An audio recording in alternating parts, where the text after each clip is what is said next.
কোথায় নিচ্ছিস দেখি, কোথায় নিচ্ছিস? তোর তোর তোর বিদ্যাটা কোথায় আছে? মন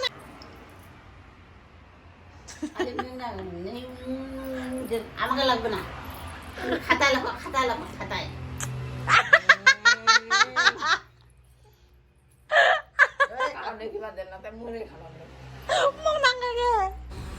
তো বন্ধুরা, আমার ভিডিওর ইন্ট্রোই দেওয়া হয়নি ঠিক করে, কারণ হুট করে আমাদেরকে বেরিয়ে যেতে হলো। তো অতক্ষণ থেকে তো দেখলেই যে পুকি ভীষণ ভালো খেলছিল, ওর এমনিতেই শরীরটা একটু খারাপ ছিল। তো ওকে নিয়ে ডাক্তারের কাছে এলাম, মানে আমাদের এখানে যে মেডিকেল শপ আছে ওখানে। আর যে বাড়িটা দেখলে ওটাই আমাদের বাড়ি। একদিন তোমাদেরকে আমি আমার বাড়ির হোম ট্যুর শেয়ার করব। তো চলে আসলাম ডাক্তারের ওইখানে, মানে ওষুধের দোকানে। তো সেখানে বাবা আসবে, বাবার জন্য ওয়েট করছিলাম, যেহেতু দাদা বাড়ি ছিল না, দাদা শিলিগুড়িতে ছিল। তো আমরা চলে আসলাম এই ওষুধের দোকানে। এখন পুকির ওজন মাপা হবে, তারপরে ওষুধ নেওয়া হবে। এই যে মুখটা দেখলেই বুঝতে পারছো, বেচারার মুখের অবস্থা একদম খারাপ হয়ে গেছিলো। যে মেয়ে সবসময় খেলাধুলা করে, দৌড়ে দৌড়ে বেড়ায়, তো সেই মেয়ে চুপচাপ। এই যে বাবা চলে এসেছিলো, তারপরে ওর মাপা হবে ওজন। আরও না এইসব জিনিসে ভীষণ ভয় পায়, তো আর ওখানে কিছুতেই দাঁড়াবে না। তারপরে ওখান থেকে ওষুধ টষুধ নিয়ে বৌদি আর পুকি বাড়ি চলে গেল। আমি আর ওই যে আমার সাথে আসছিলো আমার একটা বৌমা, তো সে চলে আসলাম একটু বিউটি পার্লারে। তো ওখান থেকে একটু কাজ ছিল, কাজ করে আয়না দেখলে তো ঢং বাড়ে জানোই।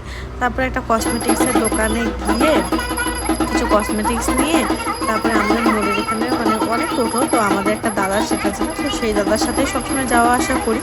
তো ওই দাদা টোটোতে ফোন করা হলো, ফোন করে দাদা বললো ঠিক আছে তোরা দাঁড়া, আমি আসছি। তো সেই টোটো করেই বাড়ি চলে এলাম। ওরে বাবা চুনা, কি প্রবলেম?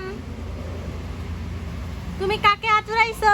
তারপরে বাড়ি এসে খাওয়া দাওয়া করার পুকির সানগ্লাসটা কেমন হয়েছে জানিও, তো ভীষণ পছন্দ। আর কি কি নিয়েছি পরে তোমাদের সাথে শেয়ার করব।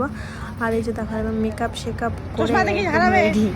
তো আমার বাবা আর আমার বাবার দুই নাতনি, মানে দুই বউ, তো আমাদের পাড়ার পুজোর ওখানেই যাবে। তো সকাল থেকে বলছিল পুজো যাবে, তো সেই জন্য। আর এই ড্রেসটাও বাবা নিয়ে এসেছিলো, এটা তোমাদের সাথে শেয়ার করা হয়নি, বাবা পরে নিয়ে এসেছিলো। তো বাবা, পুকি আর মেঘনা তিনজনে বেরিয়ে পড়লো যাবে ঠাকুর দেখতে। তো সেটা একটু ভিডিও করে নিলাম। আর তারপরে আমাদের এখানে আসছিলো ফেরিওয়ালা, তো আমি একটা পিগি ব্যাংক নিলাম যেখানে পয়সা জমাবো। এর আগেটা তো আমার নষ্ট হয়ে গেছিলো। তারপরে চলে আসলাম রেডি সেডি হয়ে আমাদের পাড়ার মণ্ডপে, ওখানে একটু বসছিলাম। আর আমরা ঠিক সন্ধ্যা আরতির সময় আসছিলাম।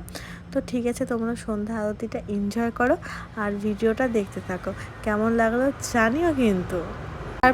তারপর তো চলে আসলো প্রসাদ, তো প্রসাদ খাচ্ছিলাম, একদম ঠিক টাইমে এসেছি। সন্ধ্যা আরতিও শেষ হলো, আমরাও এসেছি। আগে আসার কথা ছিল, তো জানোই তো পূজার সময় অনেক ধরনেরই কাজ থাকে। তারপরে প্রসাদ দিয়ে দিল, যে দেখো ফল প্রসাদ, তো সেটাই খেয়ে নিচ্ছি সবাই মিলে। তারপরে চলো এই তোমাদেরকে ভালো করে আরতিটা শেয়ার করি।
তো বন্ধুরা, আজকের ভিডিওটা এখান থেকে কেমন লাগলো তোমাদের জানিও। আর ভালো লাগলে like share comment and subscribe করে দিও। এটা হলো আমার অষ্টমীর শাড়ি, তো অষ্টমীর লুকটা দেখার জন্য আমার ভিডিও দেখতে হবে। টাটা।